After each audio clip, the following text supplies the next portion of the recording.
Bakit? Tayo ka nga diretso. Yung pinapatay yung diretso. Ay, hindi tayo ka lang. Bakit? Oh.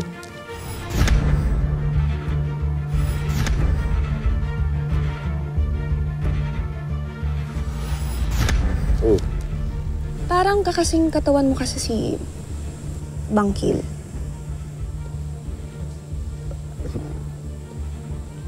Bangkil? Wala mo naman nasabi, tsaka bakit mo naman ako ikukumpara doon? Eh, di hamak na mas pogi naman ako sa kanya, di ba? Talaga lang, ha? Oo. Pero hindi mo ba siya kilala? Kasi atubaw din daw siya. Boss Mahal, paano mo naman makikilala yun eh? Ayaw nga magpakilala, di ba?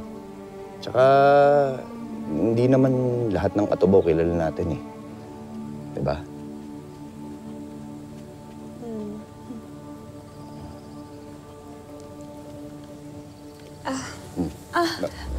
Mahal! Teka, Boss Mahal, bakit?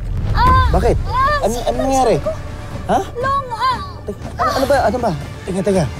Ano nararamdaman mo? Ang sakit, Long. Masakit? Ano, gusto ba dali ka na sa ospital? Mahal. Halika na. Uy! Masakit pa? Hindi na. Sigurado ka? Ako. Bakit? So, anong sasabihin nito? Huwag kang kabahan. Hindi ka naman ako Good Dok. afternoon po. Ganda nga po, Nak. Dok, anong nangyari sa kanya? Base po sa symptoms at sa resulta po ng ultrasound, nakita po namin na posible pong may endometrioma ang pasyente o yung tinatawag namin na cystic lesions dahil sa endometriosis. Dok, pasensya na ako kayo hindi ko kasi maintindihan. Ano ba yun? Delikado ba? Hindi naman po ito life-threatening pero maaari po itong mag-cause para mahirapan pong manganak ang pasyente.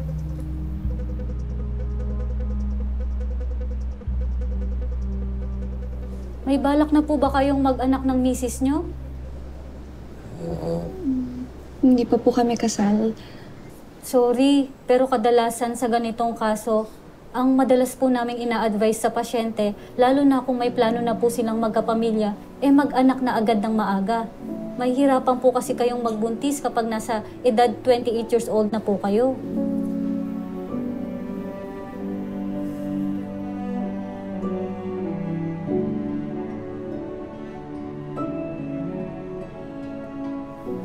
Sige, Dok. Maraming salamat, ha. Salamat.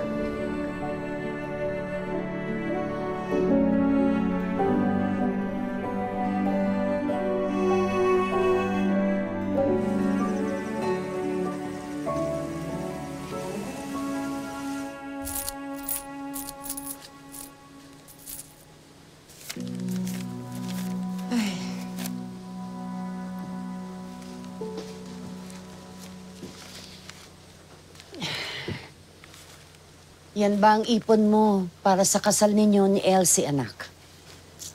Oo, Chang eh. Kala ko kasi makakaipon pa ako. Bakit? May nangyari ba? Dahil ba ito sa mga biro namin sa inyo? Hindi, Chang. Kanina ko kasi, Chang, nung kasama ko si Elsie, bigla na lang ko sumakit yung tiyan niya eh. Kaya sinugod ko siya sa ospital. Sabi ko kasi ng doktor, kapag daw pinatagal pa daw namin, mahihirapan daw magbuntis si Elsie. Bakit? Teka sandali. Okay ba si Elsie? Opo, Chang. Maayos naman yung kalagayan niya ngayon. Nakakapagpahinga na ako sa bahay.